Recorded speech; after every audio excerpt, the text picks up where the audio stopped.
mist clings to the glass in droplets that refuse to fall, suspending the gray world outside in a state of permanent pause.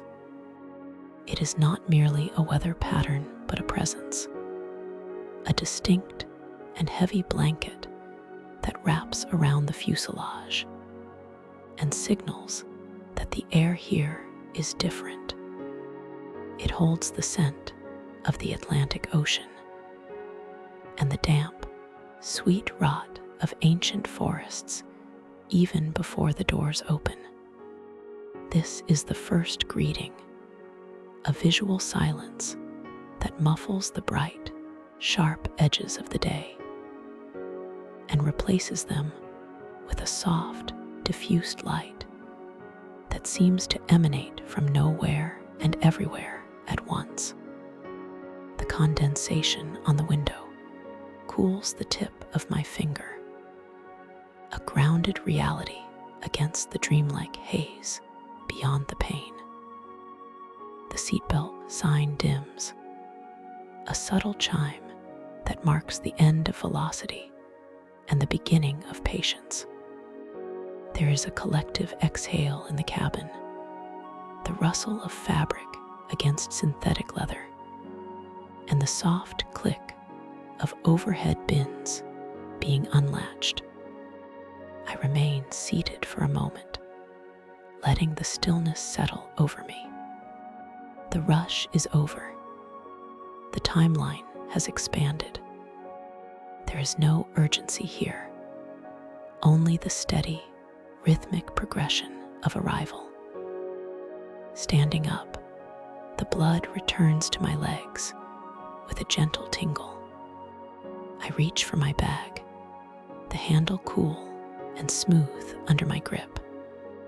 It has a reassuring weight, a ballast that anchors me to the ground as I step into the aisle. The carpet beneath my shoes is thin and industrial, absorbing the sound of footsteps into a dull thud.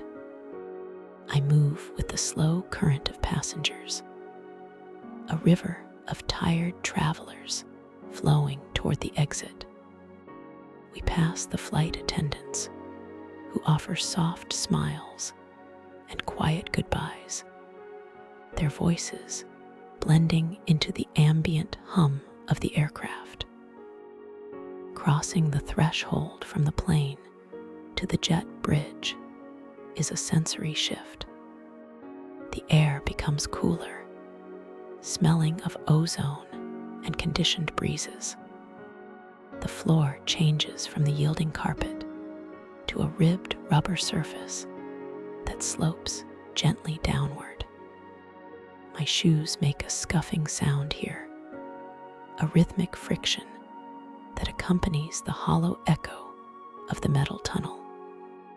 It is a transitional space, a floating corridor that belongs to neither the sky nor the earth. I step out into the terminal. The space opens up, vast and filled with light that reflects off polished surfaces. The floor here is terrazzo, a speckled expanse of stone and epoxy that gleams under the high ceiling lights. I set my suitcase down. The wheels are hard rubber, and as I begin to pull it, they create a steady, rolling vibration that travels up the handle and into my palm. This is the rhythm of the next long stretch of time. The vibration is constant, a tactile drone that measures the distance. I move through the long corridors. The wheels hum over the smooth sections. Every few yards, there is a seam in the floor, a metal strip, or a grout line that interrupts the hum with a rhythmic click-click. Hum, click-click, hum, click-click. It becomes a metronome for my breathing. The hallway stretches out, curving gently to the left. I focus entirely on the sensation of movement. One foot places itself before the other. The heel strikes. The weight transfers to the ball of the foot. The toe pushes off. It is a cycle of balance and propulsion that requires no thought, leaving my mind free to float in the low information valley of the transit zone. There are moving walkways, flat escalators that offer a reprieve. I step onto the black rubber belt. My hand rests on the moving handrail, which travels at a slightly different speed than the floor, requiring a subtle adjustment of my grip every few seconds. The sound here is different. It is a deep, mechanical whirring, the sound of heavy rollers turning beneath the floor. I stand still and let the building carry me. The lights on the ceiling pass by overhead in regular intervals, flashes of white against the beige tiles. Stepping off the walkway requires a small hop, a return to my own power. The terrazzo resumes. The suitcase wheels resume their song. The vibration returns to my hand. The weight of the bag is a pendulum, swinging slightly with my stride, but mostly tracking true behind me. I navigate around a group of paused travelers, my movements fluid and slow. There is no need to rush.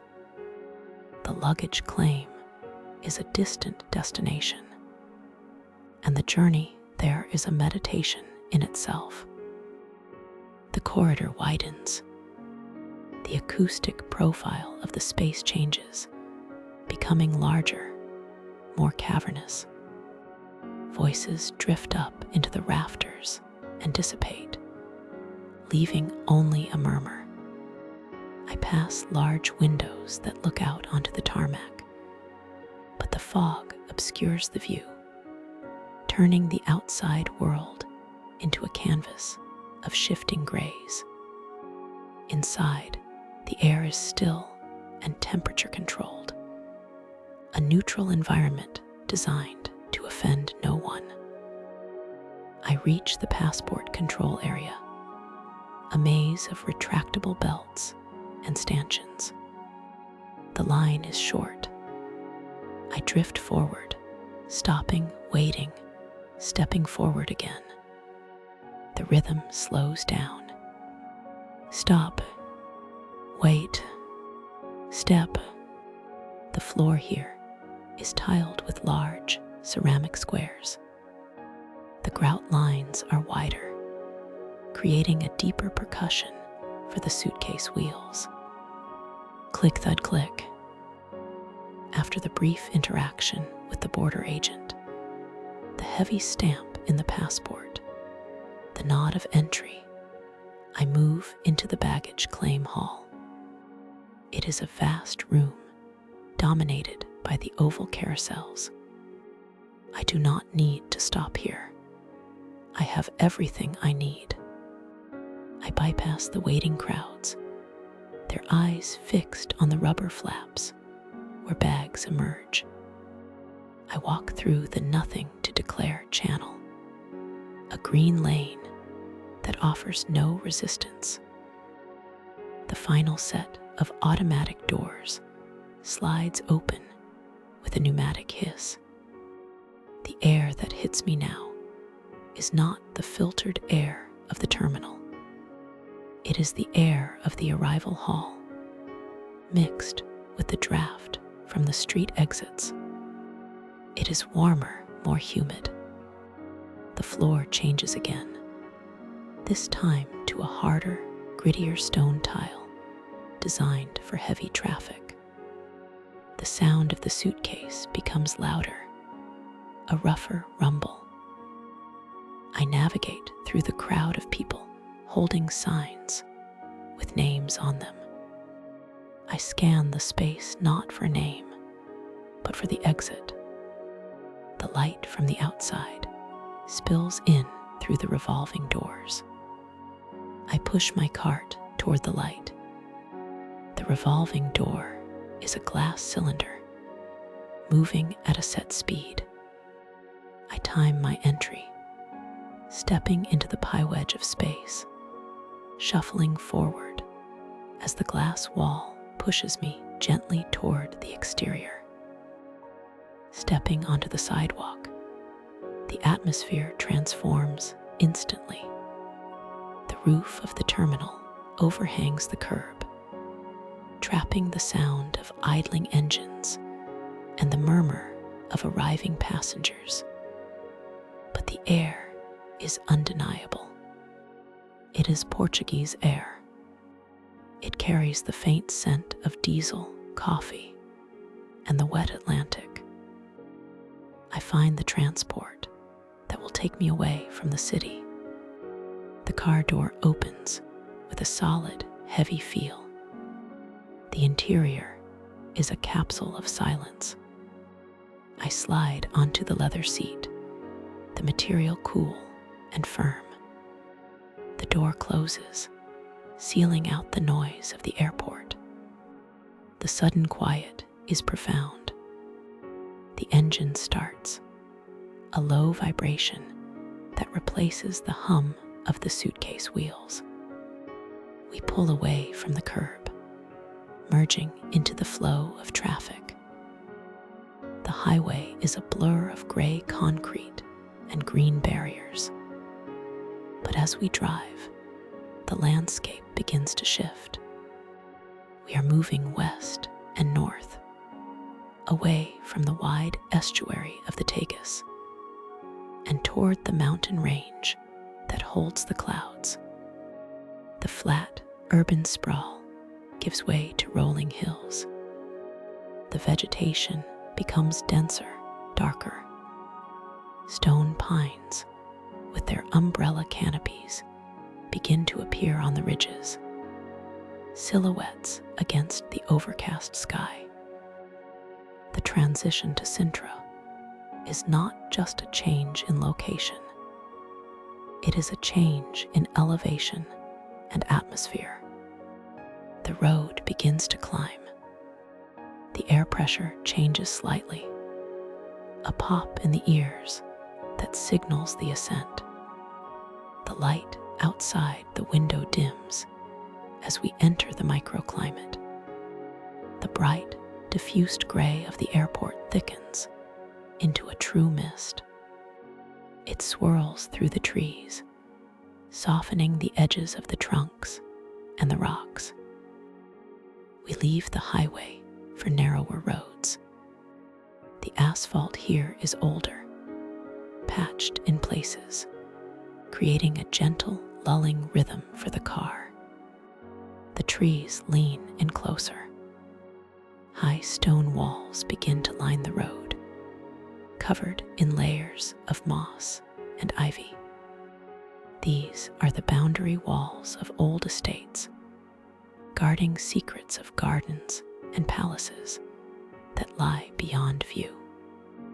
The green here is not one color, but 1,000, the near black of the pine needles, the vibrant emerald of the fresh moss, the pale sage of the lichen on the stones. The car winds around a tight curve. The tires hum over a section of cobblestones, a sudden change in texture that vibrates through the chassis. We are entering the town. The buildings are tall and narrow, painted in pastel yellows and pinks that have faded into harmony with the mist. The roofs are tiled in terracotta, darkened by the dampness.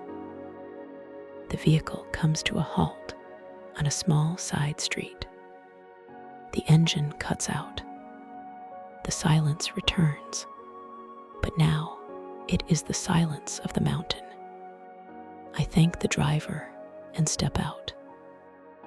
The ground is uneven, a mosaic of hand-cut stones that have settled over centuries. I take my bag again. The sound of the wheels on the cobblestones is loud and clattering, a distinct announcement of arrival. I lift the bag, carrying it by the handle to silence the noise, respecting the quiet dignity of the street. The weight pulls at my shoulder, a good, grounding sensation. The air is cool, much cooler than the airport. It feels wet against my cheek, almost like a fine rain, but it is just the cloud that lives here. I walk slowly up the incline. To my left, a fountain carved into the rock trickles water into a basin. The sound is musical, a light splashing that echoes off the stone walls. I reach a tall iron gate, painted a deep forest green. It stands slightly ajar. I push it open. The hinges are well oiled, offering no sound, only the heavy resistance of the metal. Inside, a courtyard awaits. It is paved with slate, smooth and dark. Ferns grow in terracotta, pots the size of barrels, their fronds heavy with moisture. The entrance to the guest house is a heavy wooden door, studded with iron nails. I turn the brass handle. The mechanism is old and solid. It turns with a satisfying clunk, releasing the latch. I step inside. The air in the foyer is still, and smells of cedar wood and beeswax polish. The floor is wide-planked timber, aged to a honey color. My footsteps create a soft, creaking sound, the house acknowledging my presence. There is a small table with a key resting on a silver tray. I pick it up. The metal is cold, the tag attached to it worn smooth by many thumbs. I ascend the stairs. The banister is polished wood, smooth as glass under my hand. I count the steps. 1, 2, 3, 4. The wood groans softly under my weight. It is a comforting sound, the sound of a house that has held many people and kept them safe from the fog outside. At the top of the landing, I find the door with the number corresponding to my key. I insert the key into the lock. It requires a little jiggle, a tactile negotiation with the old mechanism before it turns. The bolt slides back. I push the door open and step into the room. It is a sanctuary of textures. The walls are thick plaster, painted a creamy white that catches the weak light filtering through the shutters. The shutters themselves are closed, barring a thin slit of gray light that cuts across the floor. I set my bag down on a woven rug. The silence here is absolute. The thick walls absorb everything. I walk to the window and unlatch the shutters. They swing inward. I look out. The view is a tapestry of green and gray. A stone turret rises from the mist in the distance, barely visible. The branch of a large oak tree reaches toward the window. Draped in moss, that hangs like a beard. I close the window, sealing the room against the dampness. But the image of that green world remains in my mind. I turn back to the room. The bed is large, framed in dark wood. The linens are white, crisp, and unwrinkled. A heavy wool blanket is folded at the foot, a pattern of muted tartans. I move toward it. My shoes feel heavy now. I sit on the edge of the bed. The mattress is firm, yielding only slightly. I untie my laces, pulling the knots loose. I slide my heels out, placing my shoes side by side on the floor. My feet touch the cool wood, then the softness of the rug. I stand up one last time to remove my outer layer. The jacket feels heavy with the humidity it has absorbed. I hang it on the back of a chair. The room seems to exhale with me. I pull back the duvet. The sheets are cool to the touch, promising a temperature that will regulate the heat of travel. I lie down. The pillow is soft, sinking under the weight of my head. I pull the heavy blanket up to my chin. The weight is oppressive in the best way, a physical command to be still. I stare up at the ceiling, where the shadows of the room congregate in the corners. The journey is finished. The vibration of the suitcase wheels is gone, replaced by the thrum of my own pulse slowing down. The mist is outside, pressing against the walls, holding the house in its damp embrace. I let my eyes close, feeling the texture of the cotton sheet against my cheek. The world has shrunk to the size of this room, then to the size of this bed, and finally to the steady rhythm of my own breath. The air in Sintra holds a weight that is distinct from the rest of Portugal. It is not merely humidity or the pressure of the Atlantic pushing against the mountain range, but a physical density that feels like walking through layers of fine silk. I stand at the edge of the historic center, watching the morning settle over the village. The sun has risen, but here in the valley, the light is diffused, filtered through a ceiling of low-hanging mist that clings to the chimneys and the terracotta tiles. My boots rest on the calçada portuguesa, the traditional cobblestone pavement.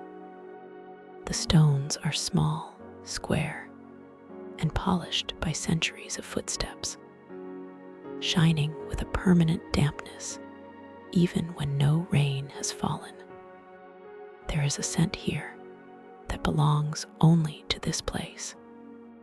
It is the smell of wet granite, ancient moss, and the faint, sweet aroma of baking dough drifting from a nearby pastelaria, where the ovens have been warm since before dawn.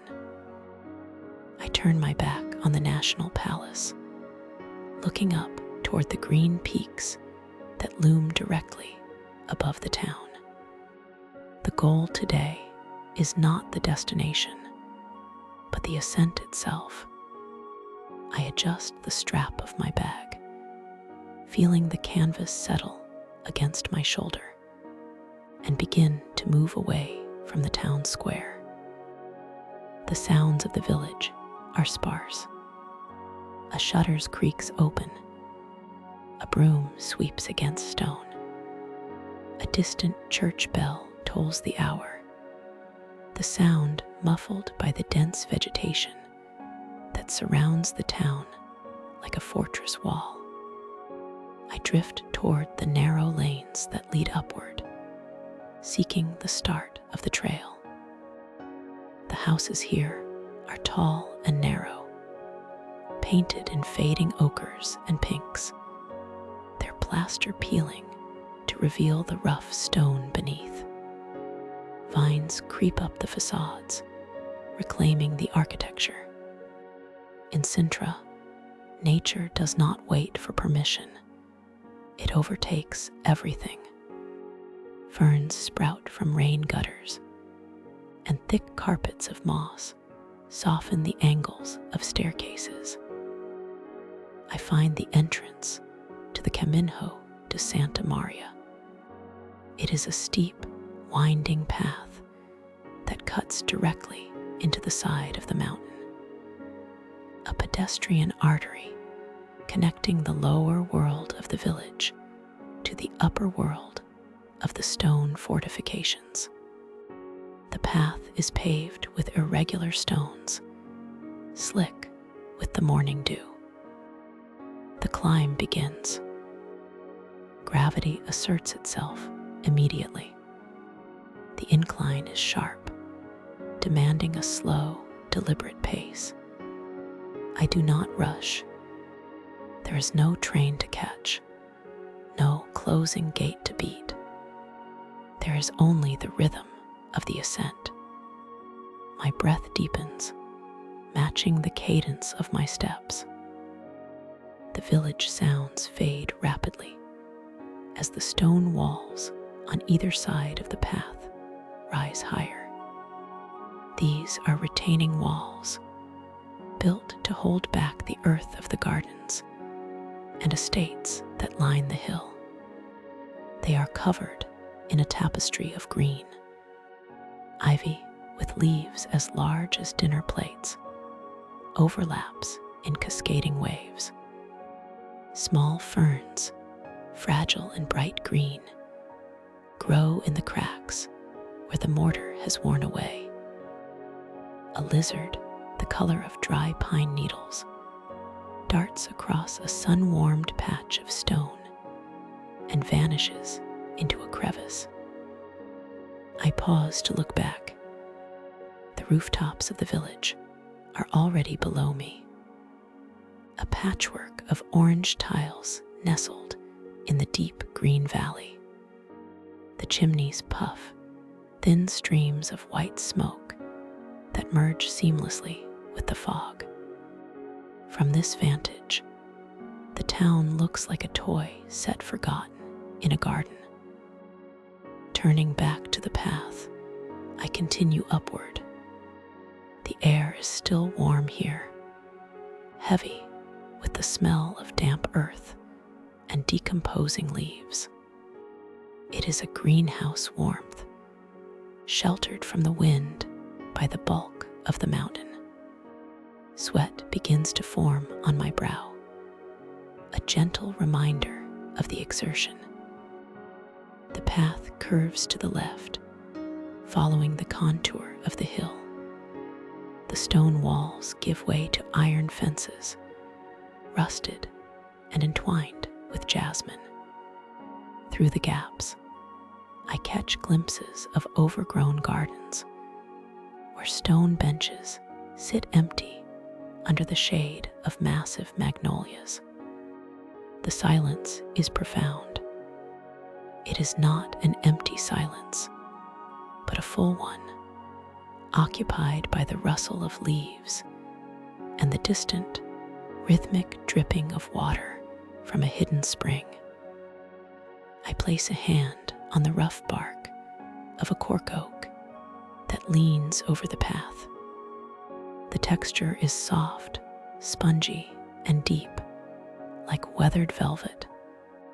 The tree feels ancient, a silent sentinel that has watched thousands of travelers make this same climb. The vegetation becomes denser as the altitude increases.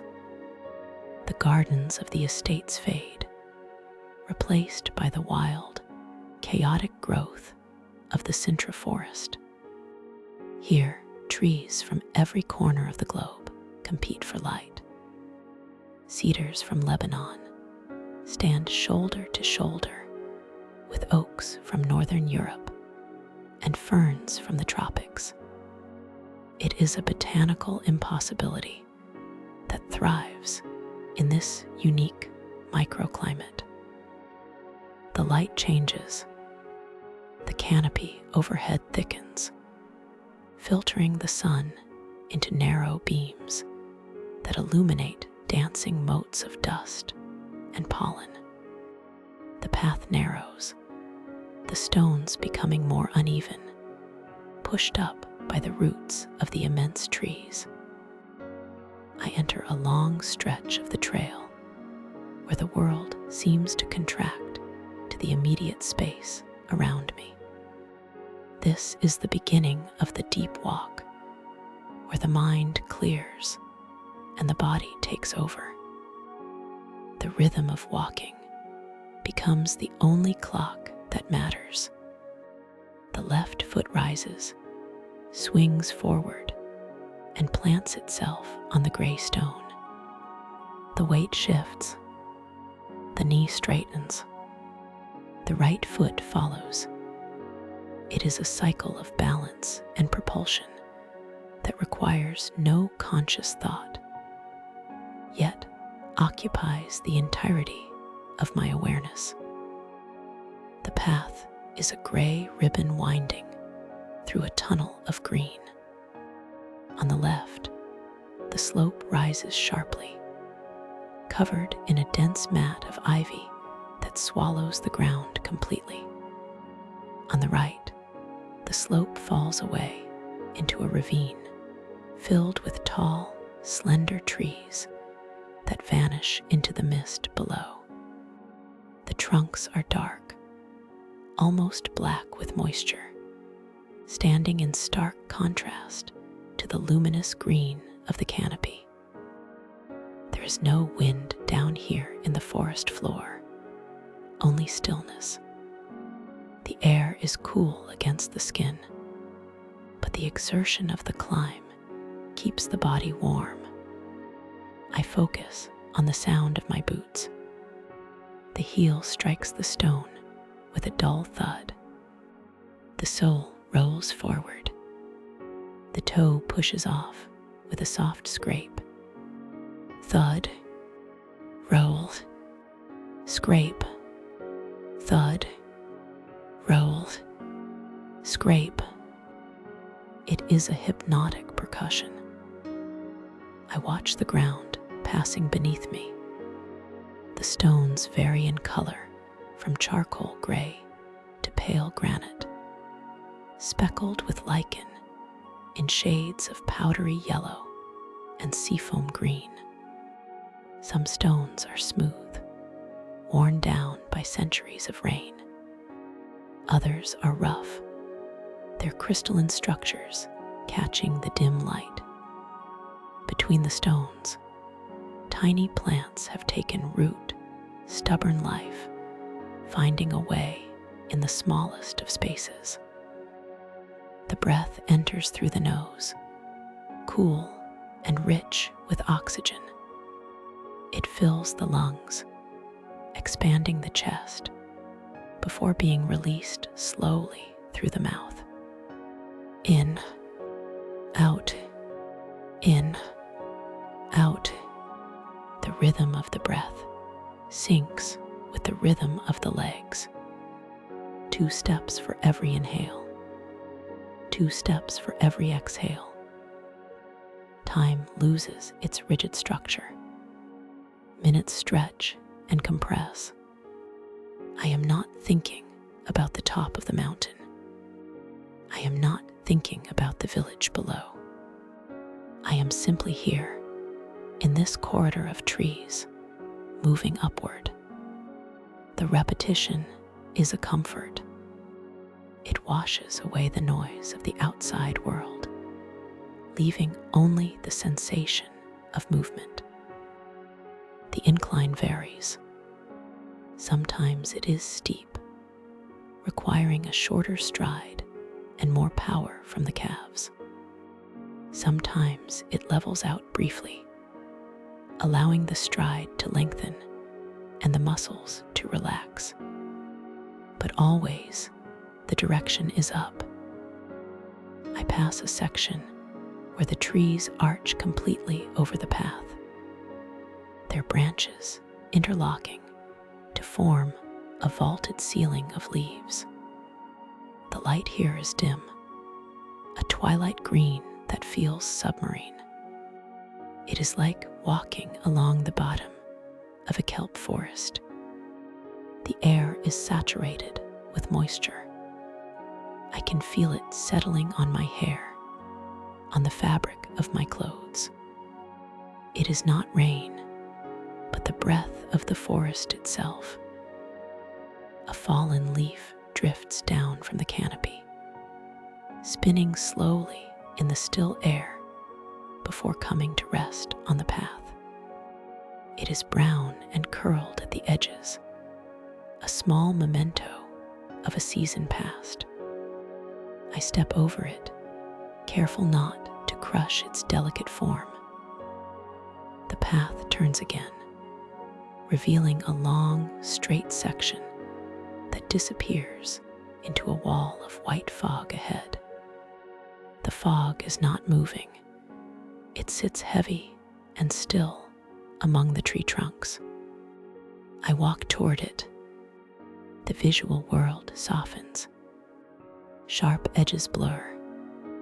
The contrast between light and dark diminishes, until everything is rendered in soft grays and greens. My gaze remains soft, unfocused, taking in the texture of the forest without latching onto any single detail.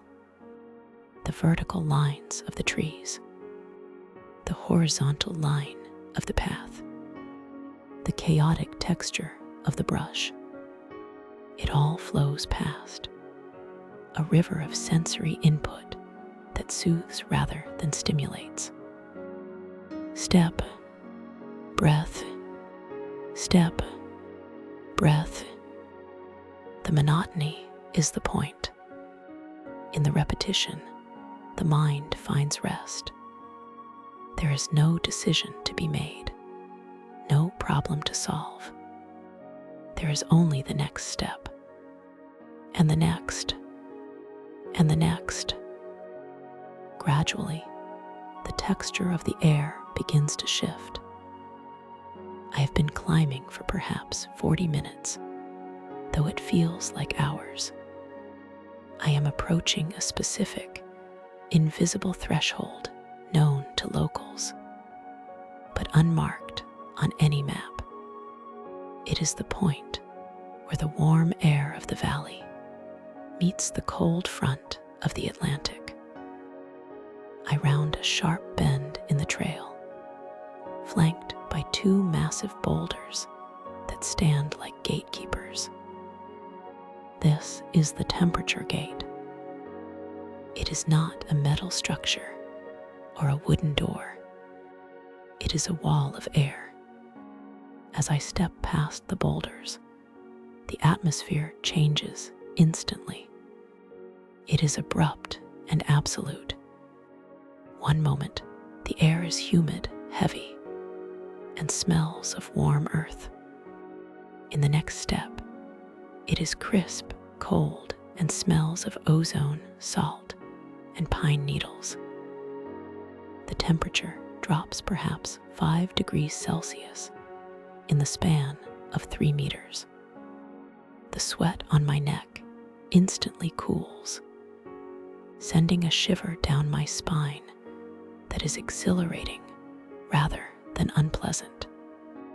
It is a wake-up call to the senses. I pause here, straddling the line between the two climates.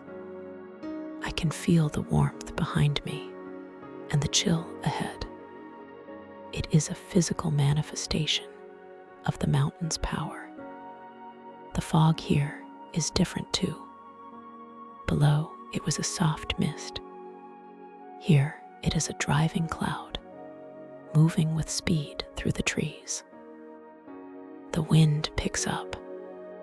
It rushes through the branches of the pines, creating a sound like the ocean surf crashing on a distant beach. The canopy sways, the leaves whispering and rustling in a ceaseless conversation. I button my jacket, pulling the collar up against the chill. The air tastes cleaner here, thinner.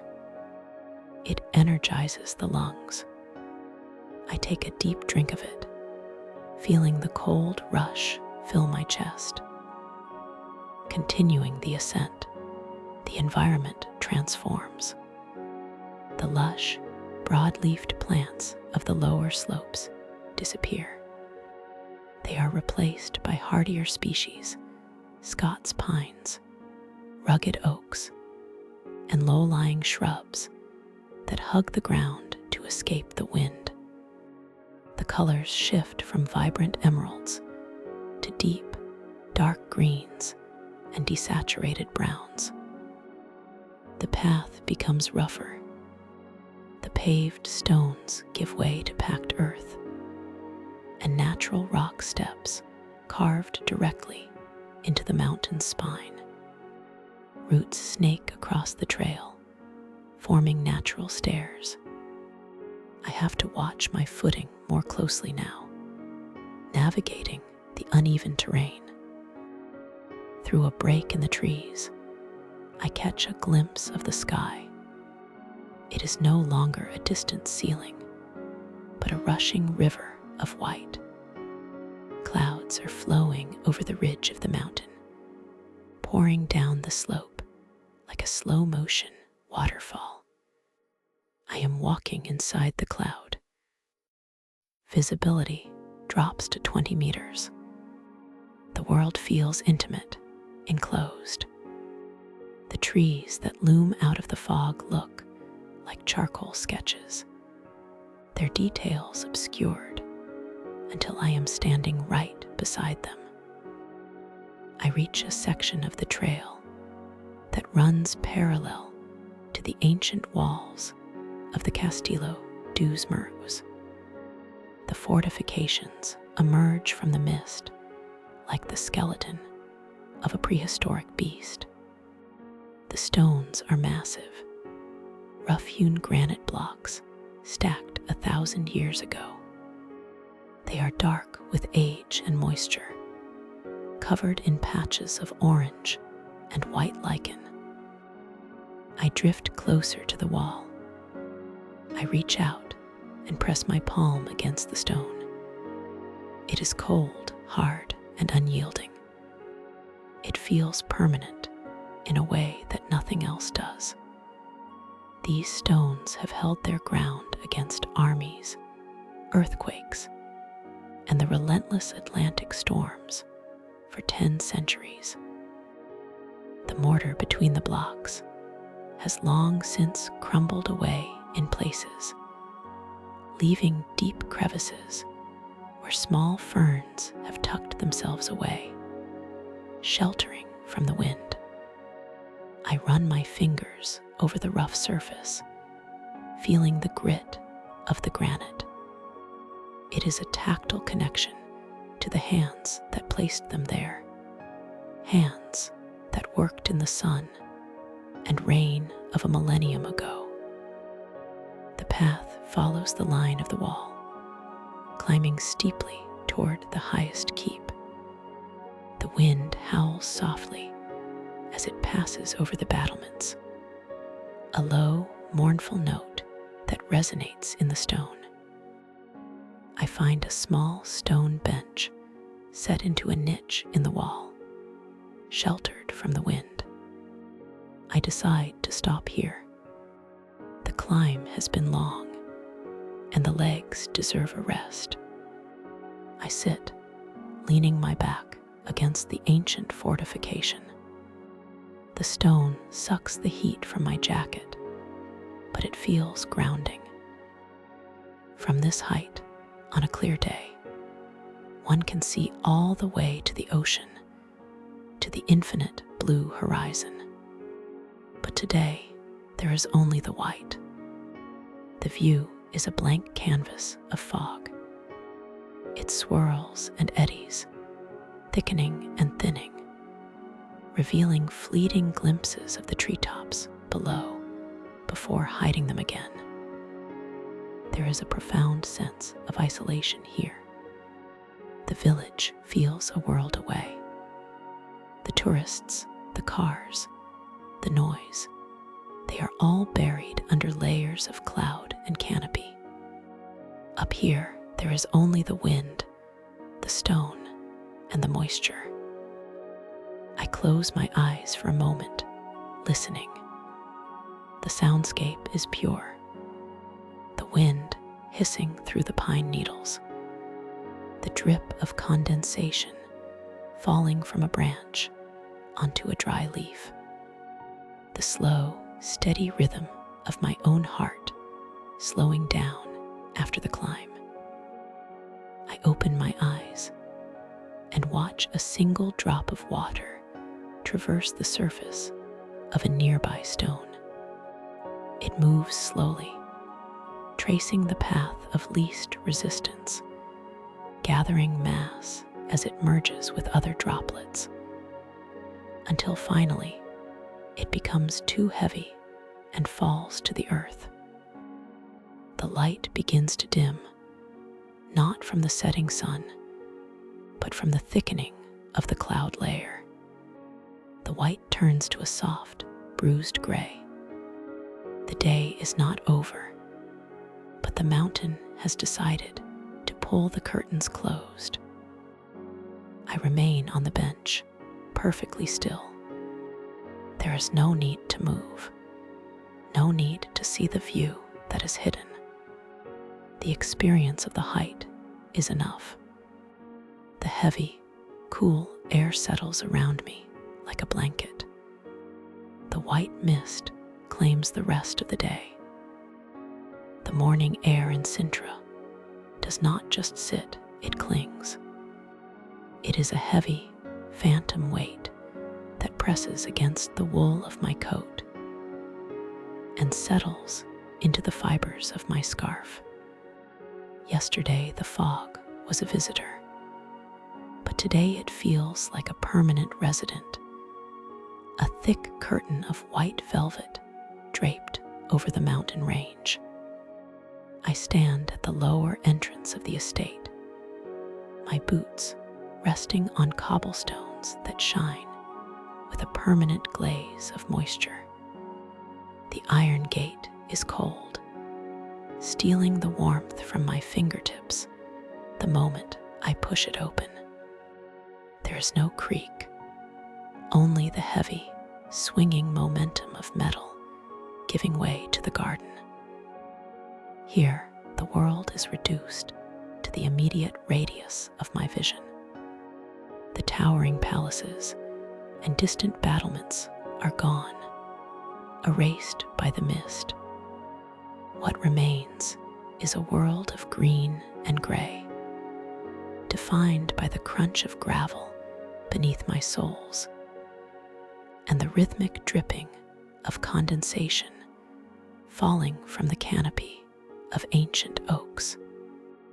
I adjust the strap of my bag, feeling the reassuring weight against my shoulder, and begin the slow ascent into the damp heart of the grounds. My destination lies beneath the surface. The garden is beautiful, yes, but the soil here is honeycombed with secret passages, a labyrinth carved from the granite backbone of the mountain. A narrow path lined with ferns, their fronds heavy with silver droplets, guides me toward a cleft in the rock face. It is not a doorway in the traditional sense, but a shadow, a gaping mouth in the stone that breathes out a draft of cool, earthy air. Stepping across the threshold is like stepping into a different season. The humidity of the jungle outside is replaced by a dry, refrigerated stillness. The light from the entrance stretches inward, a pale gray rectangle on the dusty floor, but it fades quickly as the tunnel curves. I run my hand along the wall. The stone is rough, pitted with age, and the marks of tools that chipped away at this rock more than a century ago. It feels alive in a geological sense, damp and sweating. Darkness wraps around me, comfortable and complete. My eyes adjust slowly, finding the faint strip of low-voltage lighting that runs along the floor, guiding the way like a lifeline. The ceiling lowers. I have to dip my head slightly, an instinctive bow to the weight of the earth above. The sound of the outside world, the wind in the pines, the distant murmur of other travelers is severed. In its place is a silence, so profound it has a texture, a thick, cotton-like quiet that amplifies the sound of my own breathing. The tunnel widens into a small chamber. This is a junction, a place where three paths converge in the dark. I choose the left fork, the one that slopes downward, pulling me deeper toward the water table. The air grows heavier here, carrying the scent of wet limestone and minerals. It is the smell of a cave, timeless and clean. My boots make no sound on the packed earth floor. I move with the slow, deliberate pace of someone who has nowhere else to be. The passage twists, mimicking the roots of the trees that must be growing somewhere far above my head. I imagine the fine capillaries of the roots seeking water, winding through the cracks in the granite ceiling, binding the tunnel together. Ahead, the darkness softens. A pale, diffused light filters in from an unseen opening, turning the black air into a hazy twilight. This is the grotto of the East.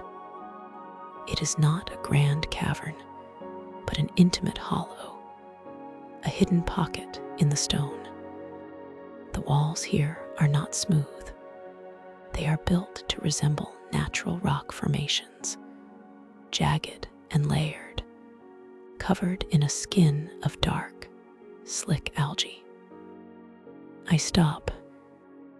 This is where the first sub-goal waits. I am listening for the labyrinth drip. It is not a continuous stream. If it were, it would be white noise, easily ignored. This is different. I stand perfectly still, letting my breathing slow until it matches the hush of the grotto. Drip. The sound is singular. It strikes a pool of water somewhere in the shadows to my right. The note is clear, a high-pitched plink that resonates against the stone walls, lingering for a second before fading. I wait. Silence stretches, filling the space between seconds. I count them in my head. 1, 2, 3, 4. Drip. It is a metronome of geology. I turn my head slowly, seeking the source. In the dim light, I see the glimmer of a small, dark pool, no wider than a dinner plate, set into a natural basin in the floor.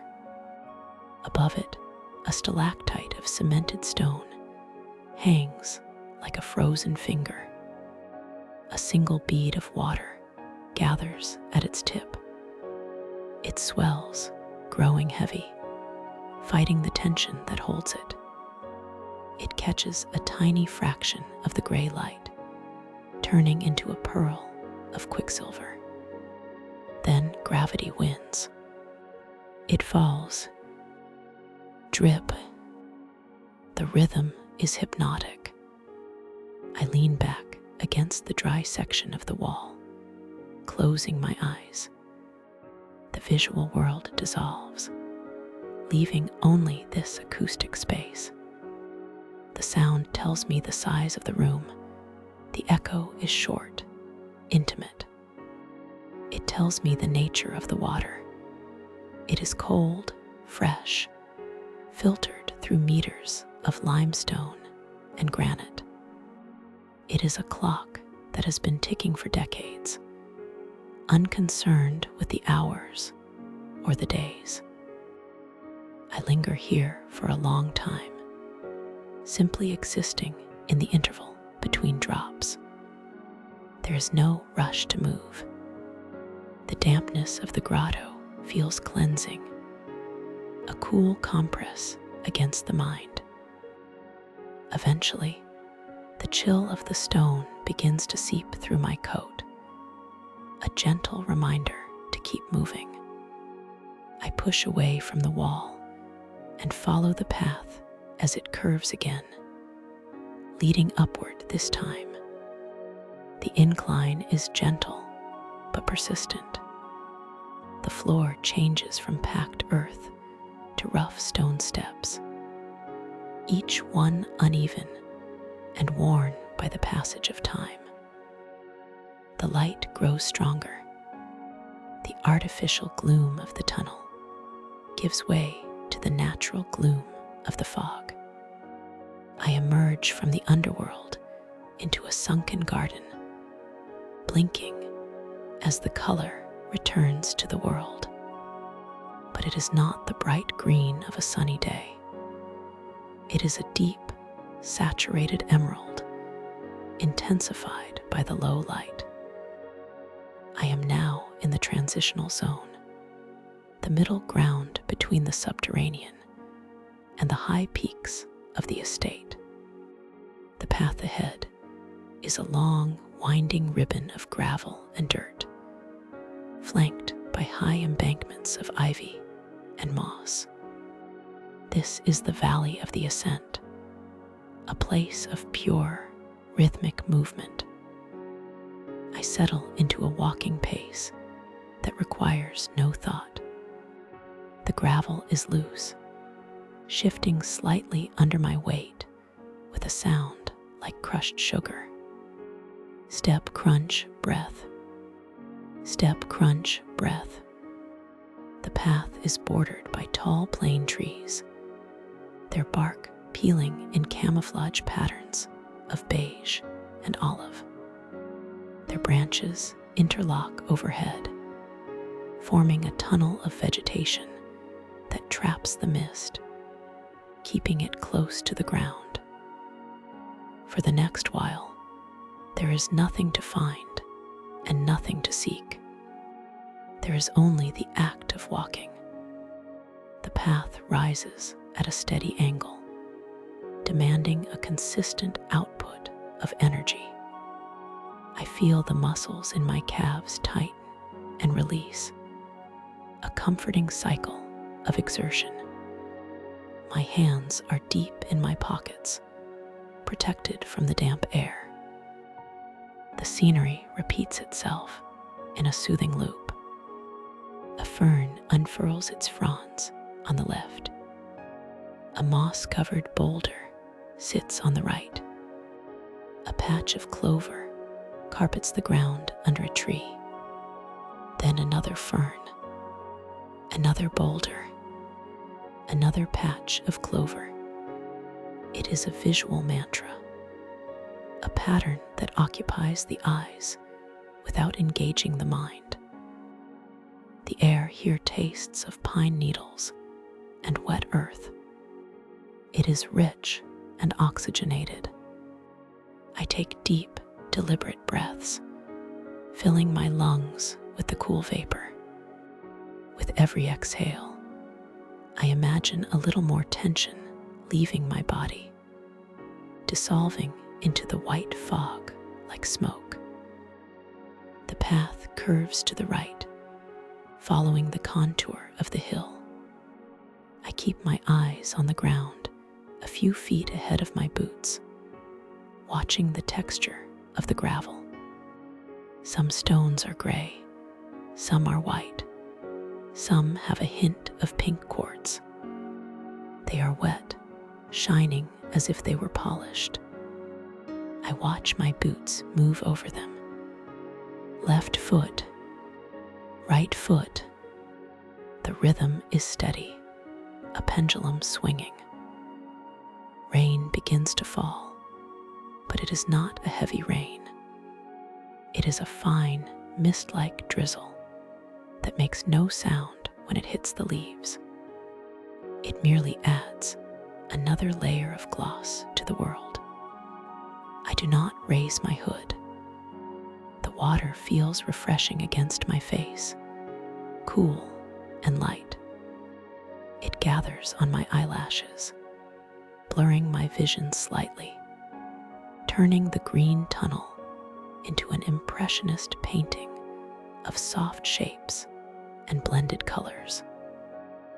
I pass a stone bench, green with age, but I do not sit. The momentum of the walk carries me past it. The rhythmic motion has become its own reward. The sound of my footsteps is the only sound in the world. The fog dampens everything else, creating a sphere of silence that moves with me. I am alone in a cloud, walking up an endless hill. The path narrows as it climbs higher. The trees press in closer. The smell of eucalyptus becomes stronger, sharp and medicinal, cutting through the scent of rain. I focus on the sensation of the incline, the way my body leans forward slightly to compensate. It is a simple, physical reality. Gravity pulls down, I push up. Time becomes irrelevant in this corridor of green. I do not know if I have been walking for 10 minutes or an hour. It does not matter. The destination is not as important as this suspended state of travel. I am between places, in a gap where responsibilities cannot reach. Gradually, the incline lessens. The rhythm of my steps changes as the ground levels out. The trees begin to thin, stepping back to reveal a wider sky, though it is still a ceiling of white gray. I have reached the upper plateau of the gardens. Here, the air moves more freely. A gentle breeze stirs the tops of the hydrangeas, shaking loose a shower of water droplets. The path widens, becoming a formal avenue paved with large, flat stones. I pause to catch my breath, not from exhaustion, but to mark the transition. The air is cooler here, thinner. The fog is lighter, more translucent. I can see the outlines of structures in the distance, stone towers that look like chess pieces abandoned on a giant board. My second goal lies in this upper region, hidden away from the main thoroughfares. I turn away from the path that leads to the palace and head toward a dense grove of cork oaks. The bark of these trees is thick and rugged, deeply fissured, soft to the touch. I brush my hand against one as I pass. It feels like dry, warm velvet, a stark contrast to the wet stone. Deep within this grove lies the Pozo Imperfecto, the unfinished well. It is the rougher, wilder sibling of the famous initiation well. It does not have the polished spiral staircase or the architectural perfection of the other. It was left raw, a hole dug into the earth and then abandoned to the forest. I find the rim of the well hidden behind a screen of rhododendrons. A low stone wall knee-high circles the opening. I approach it slowly. The silence here is different from the grotto. It is an open, expectant silence. I lean over the wall and look down. This is the emerald velvet. The shaft of the well is not deep, perhaps only 10 meters before it is choked with rubble and earth. But the depth does not matter. It is the texture that captivates. Every inch of the rough-hewn stone walls is covered in a thick, luxurious carpet of moss. It is the greenest thing I have ever seen. The light from above filters down into the shaft, catching the tips of the moss. It glows. It vibrates with color. There are patches of bright lime green, darker patches of forest green, and shadowed areas that look almost black. It looks soft, inviting, like the lining of a jewelry box. I rest my arms on the damp stone of the wall and stare down into the green abyss. There is no sound of water here, only the stillness of growth. The moss absorbs sound, drinking in the noise of the wind and holding it. I imagine what it would feel like to touch that wall. It would be spongy, yielding, wet. It is nature reclaiming the stone, wrapping the cold, hard geology in a warm, living blanket. The unfinished well is not a failure of construction. It is a triumph of biology. A single fern grows from a crack halfway down the shaft, its fronds reaching out into the empty space, defying gravity. It is perfectly still, protected from the breeze by the walls of the well. It hangs there, suspended in the green twilight, a sculpture of patience. The fog begins to thicken again, rolling in from the coast, pouring over the tops of the trees and drifting down into the well. It swirls around the mossy walls, a white ghost exploring the green velvet. I watch the interplay of the mist and the moss, the way the white vapor highlights the texture of the green growth. I close my eyes for a moment, imprinting the image on my mind. The intensity of the color, the softness of the texture, the quiet of the abandoned stone. It is a secret place, a pocket of solitude that feels entirely mine. Turning away from the well, I find a dry spot under the canopy of a large cedar tree. The ground is covered in a thick layer of needles, springy and soft. I sit, leaning my back against the trunk. The bark is rough and solid against my spine. From here, I can see the garden fading into the gray evening. The shapes of the trees are losing their definition, melting into the fog. The day is dissolving, not ending with a sharp cut, but softening at the edges, until it is no longer clear where the day ends and the twilight begins. My legs feel heavy, a pleasant, warm heaviness born of the climb. The damp air is cool on my cheeks. I pull my scarf tighter, creating a cocoon of warmth.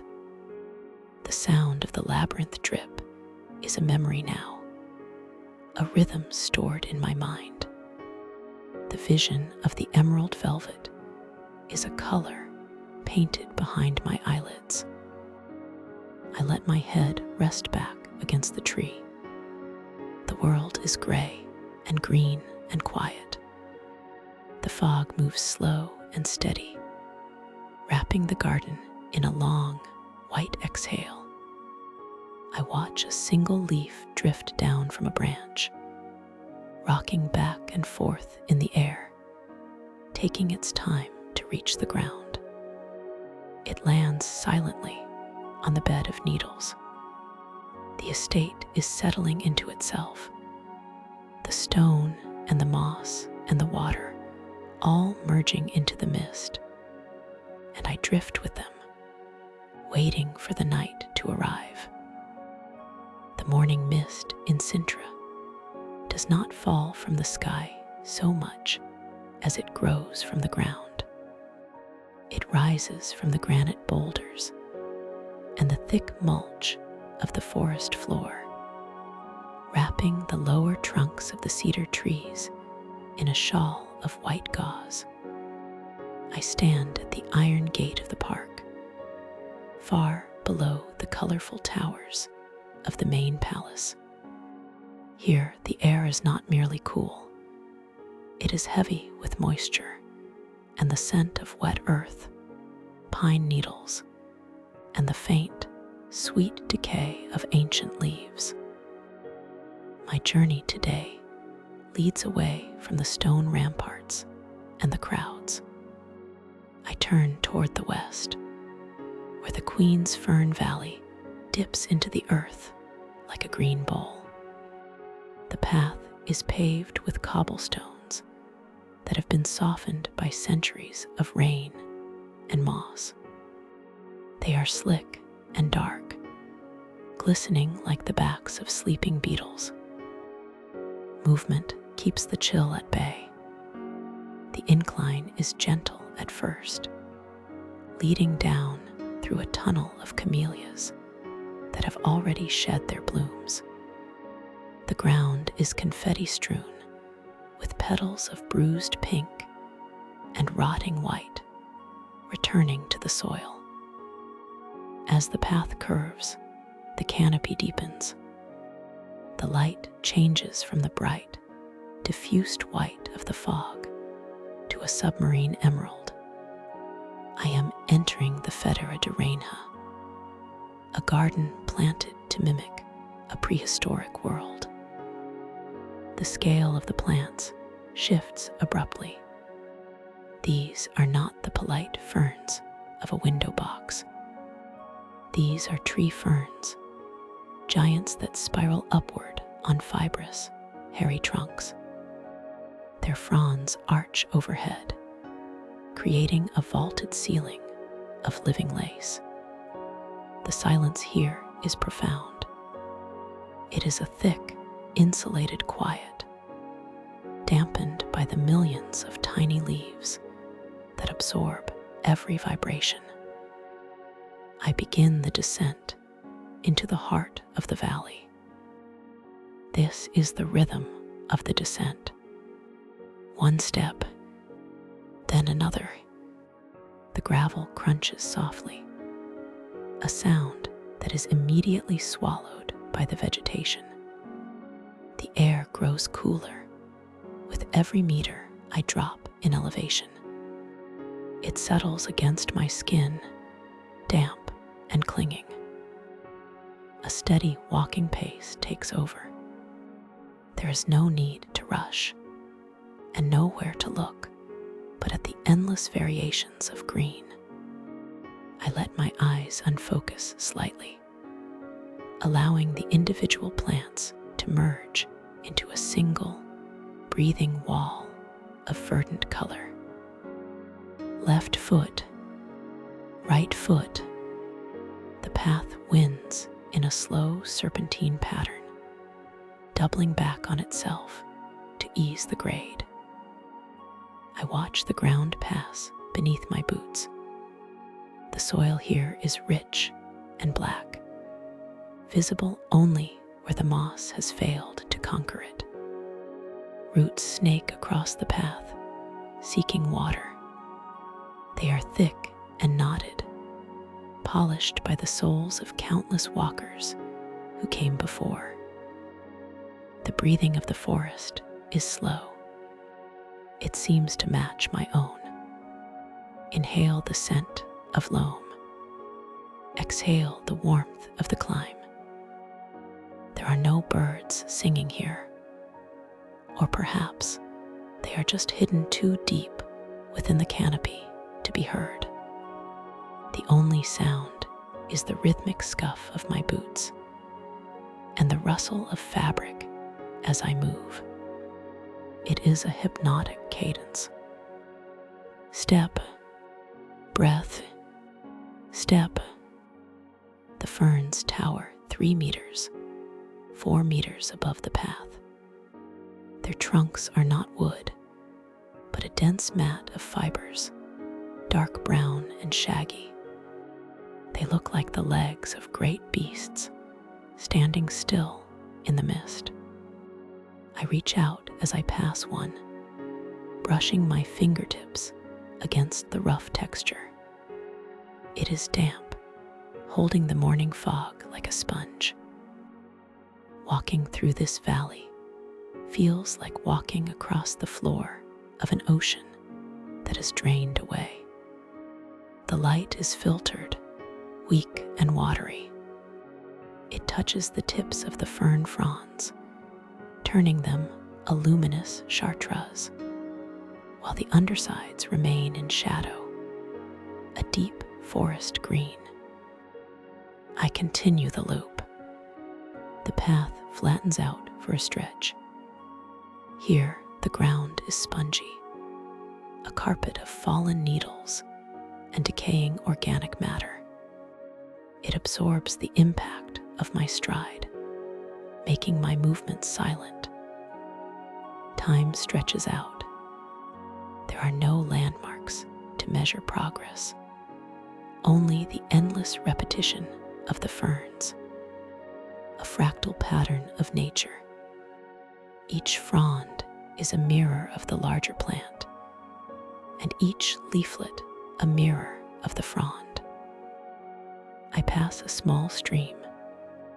It is barely a trickle, running clear over a bed of quartz pebbles. The water makes no sound. It slides over the stones like oil, smooth and continuous. My legs find a comfortable momentum. I do not think about the destination. I do not think about the climb that will eventually come. There's only this long, green corridor. The fog has followed me down. It hangs in the upper branches of the ferns, cutting off the view of the sky. The world has contracted to this path, this tunnel of vegetation. I stop for a moment, not to rest, but to listen to the absence of noise. My heart rate slows. The blood pulsing in my ears is louder than the forest. Resuming the walk, I let my arms swing loosely. The tension in my shoulders dissolves into the damp air. Step, breath, step. The path begins to curve upward again, but the incline is so slight it is barely perceptible. The ferns are so dense here that they brush against my shoulders. They are wet, leaving streaks of moisture on my sleeves. I watch a single drop of water collect on the tip of a leaf. It swells, heavy and silver, holding the reflection of the forest inverted within it. It falls. It hits the leaf below with a tiny, silent impact. The repetition of the visual field is soothing. Green upon green, texture upon texture. There is no text to read, no signs to decipher, no choices to make. There is only the path. I walk for what feels like an hour, though it may only be minutes. The sense of duration is lost in the monotony of the beauty. It is a trance of motion. Eventually, the density of the ferns begins to break. The light grows slightly stronger. The canopy lifts. I am moving toward the edge of the deep valley, though the atmosphere remains submerged. Ahead, the path widens. The ground changes from soft earth to stone once more. I see the outline of a structure through the mist, low and curved. It is the bird fountain. I slow my pace, approaching the stone alcove with quiet reverence. It is not a grand fountain of spurting jets or marble statues. It is a shrine to water itself, built into the side of the hill. The structure is covered in moss so thick it looks like velvet upholstery. I step inside the small, semicircular pavilion. The air here is colder, trapped by the stone walls. In the center is the basin. I lean in close. The water does not rush, it drips. It falls from a hidden source above, landing in the pool with a sound that defines the space. This is the muffled echo. The acoustics of the pavilion are strange. The moss on the walls and the dense vegetation outside absorb the high frequencies, leaving only the low, resonant tone of the water striking water. It sounds like a drum beat, slow and rhythmic, coming from deep underground. Plip. The sound hangs in the air for a second, then fades, not bouncing around, but sinking into the moss. I sit on the stone bench built into the wall. The stone is cold through my trousers, grounding me. I close my eyes and listen. Plip. It is a meditative sound, a clock for a place that has no time. I reach out and dip my hand into the basin. The water is shockingly cold. It sends a jolt of clarity up my arm. I hold my hand still, letting the ripples settle. The reflection of the gray sky returns to the surface of the dark water. I stay here for a long time, watching the droplets fall. Each one creates a perfect circle that expands, touches the edge of the basin, and disappears. The dampness of the air settles on my face, cool and refreshing. Leaving the fountain requires effort. The spell of the water is strong, but I stand, shaking the water from my hand, and turn back to the path. The route now leads upward. I am climbing out of the valley, moving toward the western heights of the park. The transition is gradual. The giant ferns give way to oaks and chestnuts. The air becomes slightly drier, though the fog still clings to the treetops. The path switches back and forth, climbing the granite spine of the mountain. My breathing deepens with the exertion. The rhythm of the walk changes from a stroll to a hike. I pass boulders the size of houses, covered in lichen that looks like dried maps of forgotten continents. The colors are pale greens, yellows, and dusty grays. As I gain altitude, the trees thin out. The light becomes brighter, a diffuse white glare that speaks of the sun trying to break through the cloud layer above. And then, through a gap in the pines, I see it. The chalet. It sits in a clearing, surrounded by a garden of heather and gorse. The chalet of the Countess of Edla is unexpected. In a landscape of stone castles and Gothic towers, this building looks like it was transplanted from the Swiss Alps or the forests of Bavaria. It is painted a warm, sunny yellow, with dark wood balconies and a steep, pitched roof. But as I draw closer, the illusion of a simple alpine cottage dissolves. The details reveal themselves to be far more complex. I walk up the gravel drive, the sound of my footsteps crunching loudly in the open space. The house is silent. The windows are dark, reflecting the shifting mists. I approach the exterior wall. From a distance, it looked like rustic timber and plaster. Up close, the texture is surprising.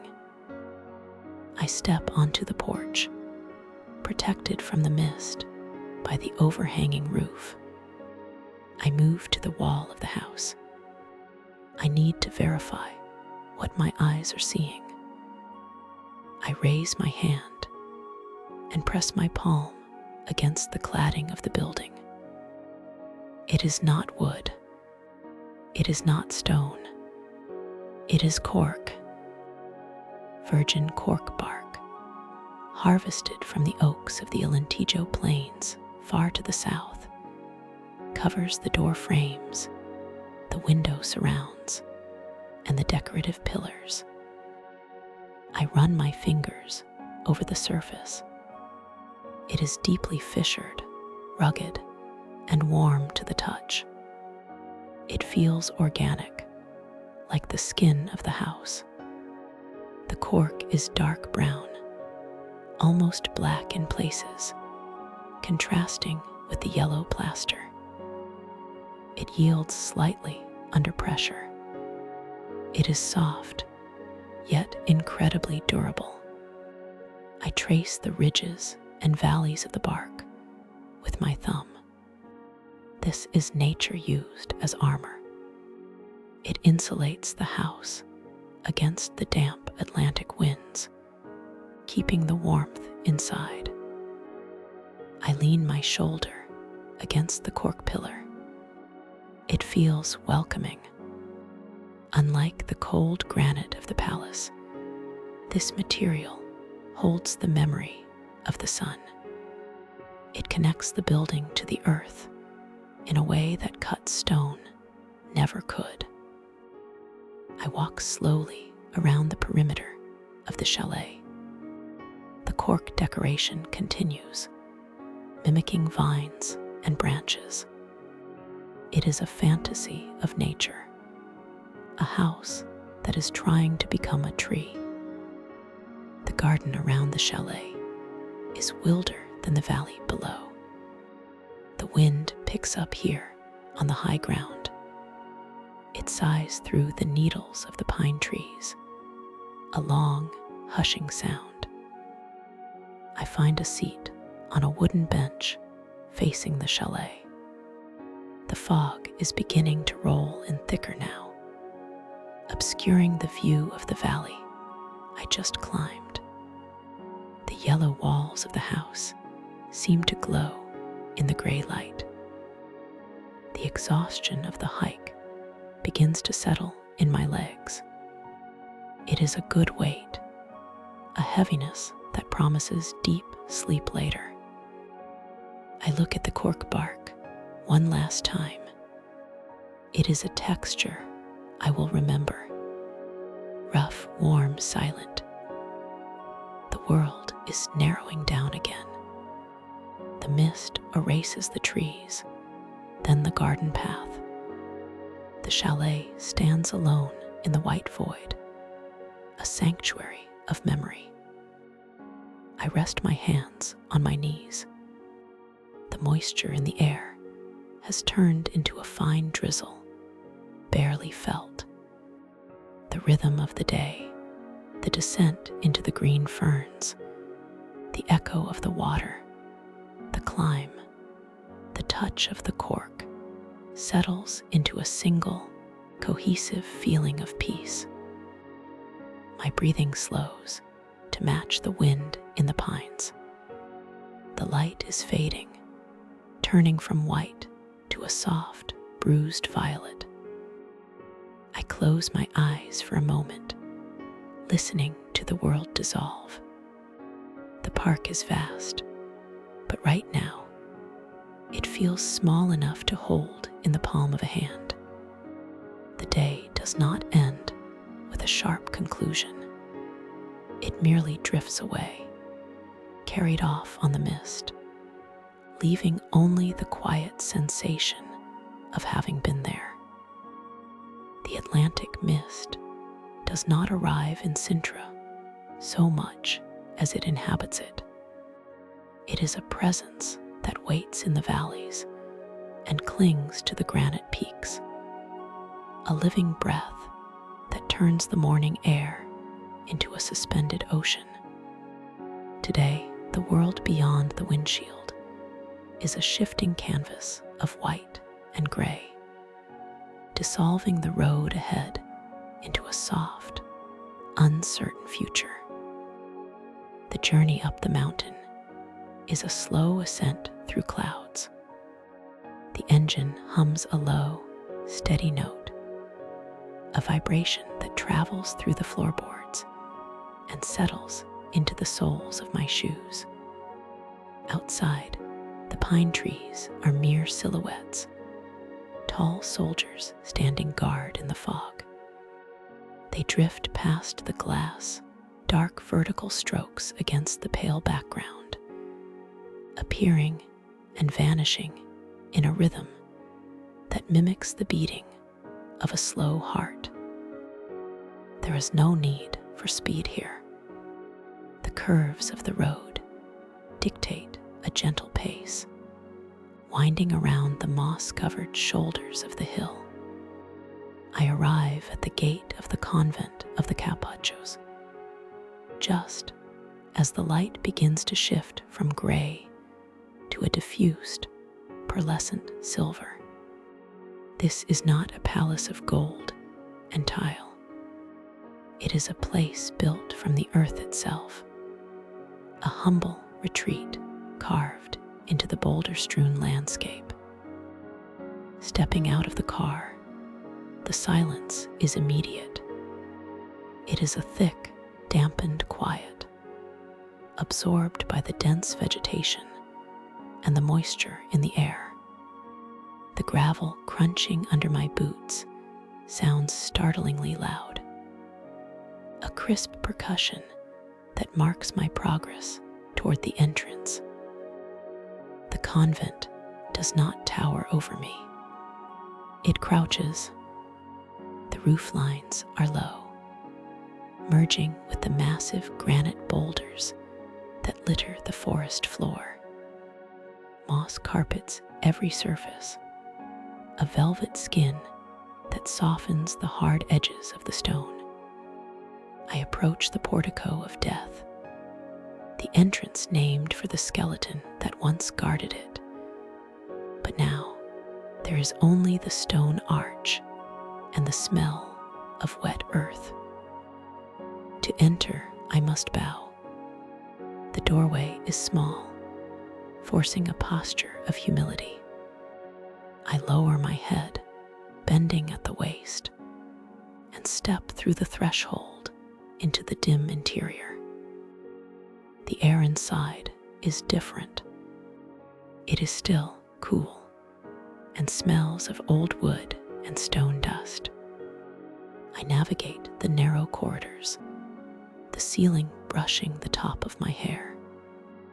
This is a labyrinth of austerity, a series of spaces designed to strip away the noise of the world.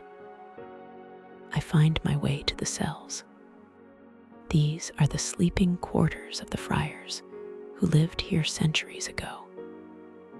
Men who sought silence above all else. The doorways are impossibly small. I crouch low, shifting my weight to slide into one of the chambers. It is here that the unique texture of this place reveals itself. The walls are not cold stone. They are lined with cork. I settle onto the floor, crossing my legs, and let my eyes adjust to the gloom. The only light comes from a small, square window cut deep into the wall. A tunnel of brightness that frames a patch of fog-white sky. My hand reaches out to touch the wall. This is the primary reason for my visit, to feel the skin of the building. The cork is rough, yet yielding under my fingertips. It is the bark of the cork oak, harvested from the surrounding woods and nailed to the stone to keep out the damp mountain chill. It has been here for hundreds of years. I trace the surface. It is a landscape of ridges and valleys, pitted and scarred by time. The material feels organic, warm to the touch compared to the granite floor. I look for the seam, the place where one sheet of cork ends and another begins. It takes a moment to find it in the dim light. My finger slides over a knot in the wood, then dips into a narrow crevice. Here it is. The joinery is simple, almost crude. A rusted iron nail holds the corner in place. I follow the line of the seam downward, feeling the slight difference in elevation between the two panels. One is smoother, worn down by the shoulders of sleeping monks. The other retains more of its original, craggy bark texture. Closing my eyes, I lean my head back against the cork lining. The sound of the world is completely absent. The cork absorbs everything: echoes, footsteps, wind. It creates a vacuum of sound, a perfect stillness that presses against the ears. I breathe in the scent of the room. It smells of dried bark, of rain-soaked wool, of time halted in its tracks. For a long while, I simply exist in this small, soft box. The rhythm of my breath becomes the only clock. In, feeling the ribs expand. Out, feeling the shoulders drop. The cork walls hold the silence, protecting this tiny pocket of air from the vast, wet forest outside. It is a feeling of being held, of being enclosed in the trunk of a great, ancient tree. Eventually, I unfold my legs and crawl back out into the corridor. The transition from the padded cell to the stone hallway is sharp. The air feels cooler, sharper. I make my way through the chapter house and the kitchen, observing the stone tables and the massive chimney before stepping back out into the mist. The drive to Montserrat is a descent. The road unspools like a gray ribbon, carrying me down from the rocky heights toward the lush, subtropical gardens that fill the valley below. The mist here is different. It is not a blanket, but a veil, drifting through the treetops in ragged wisps.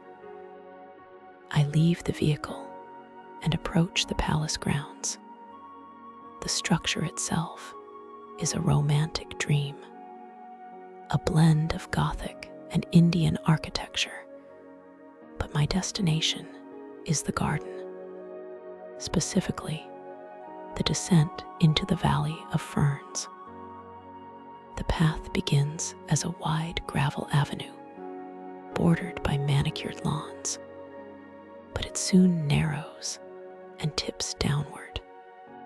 I begin the long walk into the green heart of the estate. The gravel gives way to dirt, packed hard and darkened by the dampness. The descent is gradual at first. I take slow, measured steps, allowing gravity to do the work. The canopy above thickens.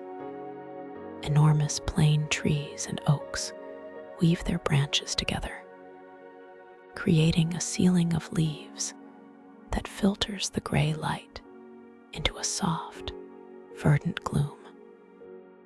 Down I go. The sounds of the entrance fade behind me. The noise of other visitors, the distant hum of the road, all of it is swallowed by the density of the vegetation. I establish a rhythm. Step, breathe, step. The path winds in a serpentine curve, doubling back on itself as it navigates the steep slope. To my left, a bank of ivy rises like a green wave. To my right, the ground falls away into a tangle of laurel and holly. The air grows heavier with every meter of descent. It is rich with oxygen and moisture. I can feel it on my skin, a cool, clinging film that refreshes and soothes. There is no need to look for landmarks here. The activity is the walking itself. I focus on the placement of my feet. The ground is uneven, laced with the roots of ancient trees that snake across the path like solidified rivers. I step over a thick, knotted root, planting my boot on a flat stone on the other side. Step, step, step. The vegetation changes as the elevation drops. The European oaks give way to broader leaves, to plants that belong in a jungle rather than a Portuguese mountain. Giant ferns begin to appear, their fronds unfurling from the center like the scrolls of violins. I continue the downward trek. The path is a tunnel now. The mist has settled in the lower reaches of the valley, hanging motionless between the trunks of the tree ferns. These are not low bushes. They are tree-sized, with fibrous trunks that rise 10, 15 feet into the air before exploding into a canopy of lace-like greenery. The sound of water begins to bleed into the air. It is a faint trickling at first, the sound of a hidden spring moving over rocks. I keep moving toward it. The rhythm of my walking aligns with the sound. one foot in front of the other. The monotony is pleasant. It requires no thought, no decision-making. There is only the path, defined by borders of stone and soil. I watch the way the mist catches on the tips of the fern leaves. Tiny spheres of water collect there, swelling until they become too heavy to hold, then falling silently to the dark earth below. I pass a section where the path cuts through a small ravine. The walls of the ravine are coated in moss, so thick it looks like green fur. I reach out as I walk, letting my fingertips brush against the softness. It is damp and cool. The descent continues. The light grows dimmer, greener. It feels as though I am walking underwater, submerged in a sea of chlorophyll.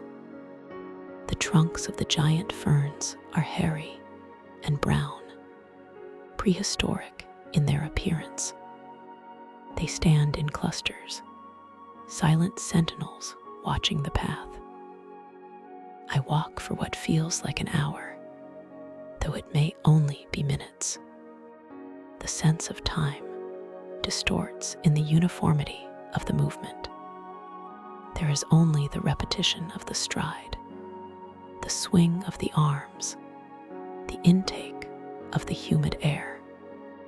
The valley floor is approaching, but I do not rush to meet it. I linger in the descent, inhabiting the space between the top and the bottom. Finally, the ground levels out. The path widens again, opening into a clearing dominated by the sound of a rushing stream. I pause here, standing still for the first time since leaving the upper lawn. My legs hum with the memory of the motion.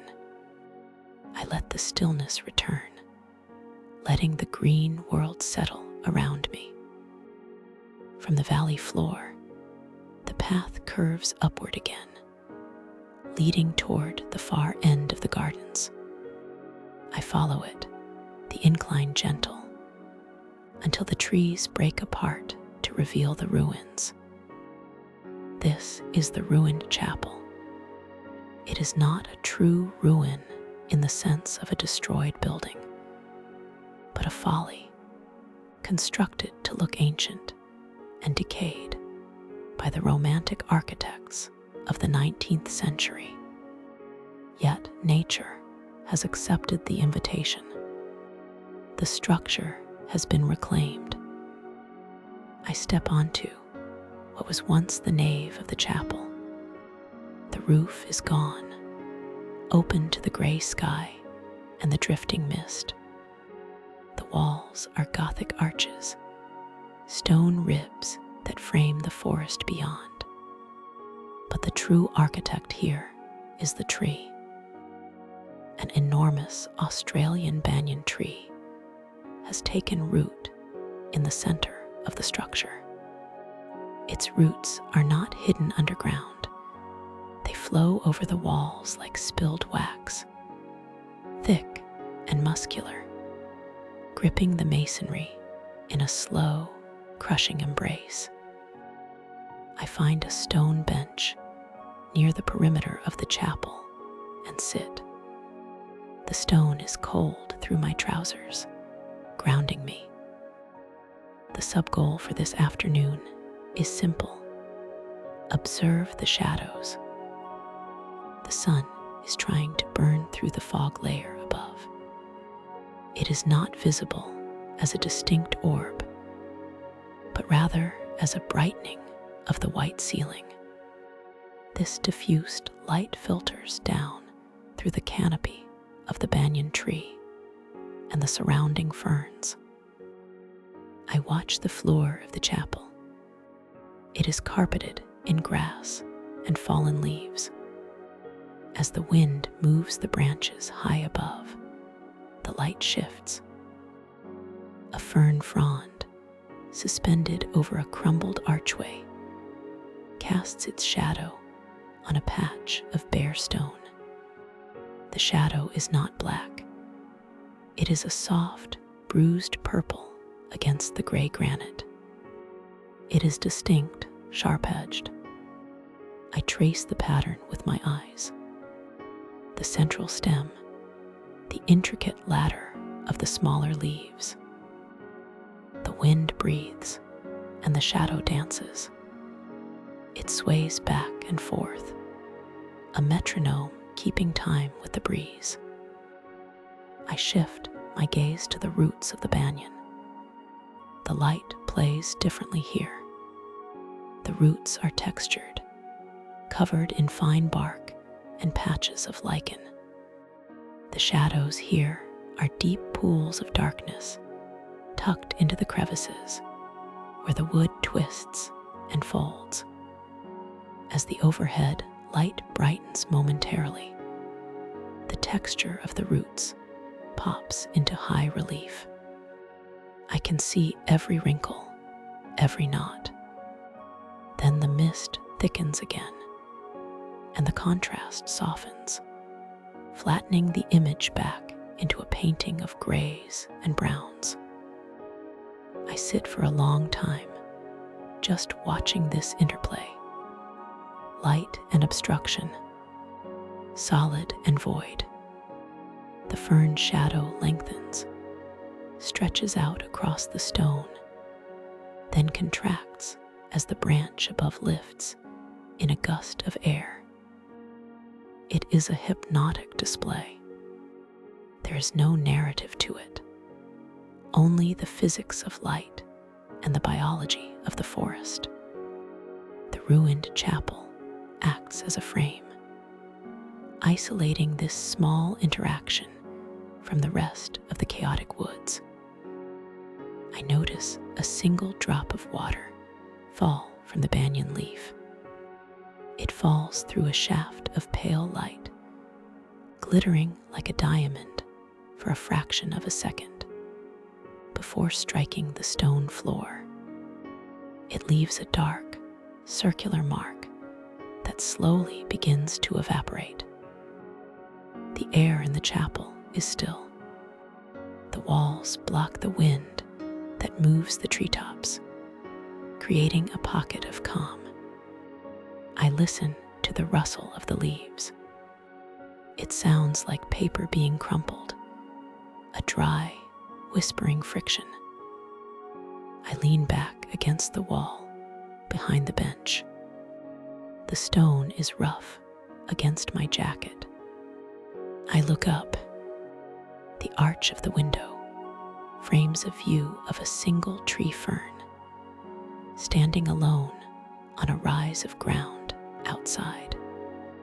It is perfectly symmetrical, a fountain of green exploding from a brown pillar.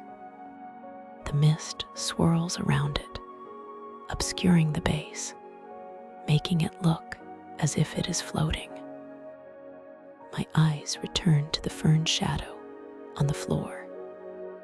It has moved slightly as the sun's position has shifted behind the clouds. It is fainter now, the edges blurring as the fog descends lower. The day is waning. The pearlescent light of the afternoon is deepening into the steel blue of early twilight. The shadows in the corners of the chapel are growing, expanding to fill the space. I do not move to leave. There is no urgency to return to the car, to the road, to the town below. I let the darkness gather. The banyan tree seems to grow larger as the light fails, its massive roots becoming dark silhouettes against the graying walls. The rhythm of the dripping water slows. The birds have gone quiet. The only sound is the wind in the high branches, a continuous, oceanic hush that rises and falls. I close my eyes, retaining the image of the fern shadow on the back of my eyelids. It glows there for a moment, a negative image in white against the dark, before fading away. The dampness of the stone bench seeps into the air around me, a grounding, heavy presence. I take a deep breath, tasting the mist, the moss, the ancient stone. The world feels resolved, simplified into these basic elements of water and rock. I remain there as the edges of the chapel dissolve into the coming night, sitting quietly in the embrace of the roots and the ruins, listening to the soft, steady breathing of the mountain.